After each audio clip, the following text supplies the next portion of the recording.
คลิปนี้ก็สิเอาแนวทางหลายๆสำนักหลายๆอาจารย์มาให้พี่ๆน้องๆสรุปโค้งสุดท้ายเนาะจ้ะอ้าวเริ่มต้นด้วยแอดแรกเนาะพี่น้องคือแอดขุนเดชให้มา2ตัวบนวันที่17มกราคม2569มี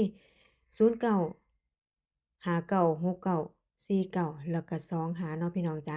ตามต่อด้วยเลขลับผู้ใหญ่ใจดีมีที่มา3ตัวบนพี่น้องจ๊ะ953 954แล้วก็946ตามต่อด้วยพ่อจานายสรุปโค้งสุดท้ายหลักหน่วยล่างของพ่อจานายให้มานี่คือ8901 2ตัวล่างของพ่อจานายก็คือ38 31 41และก็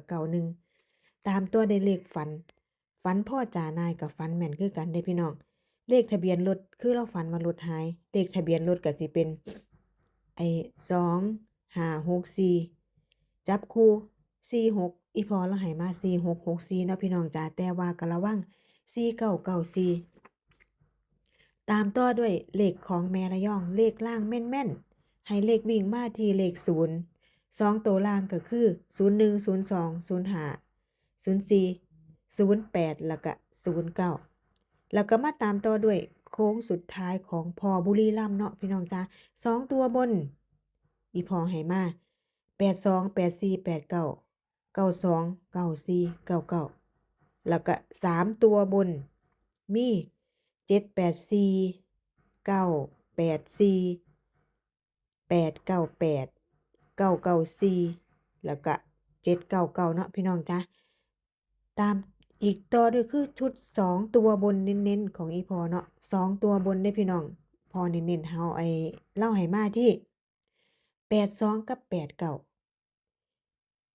ก็ตามต่อด้วยอีกอาจารย์อีกท่านหนึ่งคือสุดท้ายเนาะคือพอนนทบุรีรอบที่แล้ว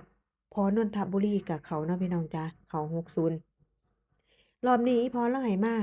46 45 47แล้วก็65อีกตัวหนึ่งก็คือ67เนาะพี่น้องอันนี้แนวทางของอาจารย์เด็ดๆเด่นๆคือสรุปโค้งสุดท้ายแล้วทุกอาจารย์ทุกสำนักทุกตัวเลขที่แอดลงไปคือมีที่มาทุกท่านทุกอาจารย์อะผู้ใดตามหาอาจารย์ใดอยู่ก็พิจารณาเบิ่งเนาะจ้ะเอามาให้พี่ๆน้องๆไปพิจารณาไปหาหยิบจับไปลงทุนนะพี่น้องอ้าวไผเห็นคลิปนี้ไผแชร์คลิปนี้ก็ขอให้เป็นเศรษฐีมั่งมีเงินล้านทุกคนเด้อจ้าเอามาฝาก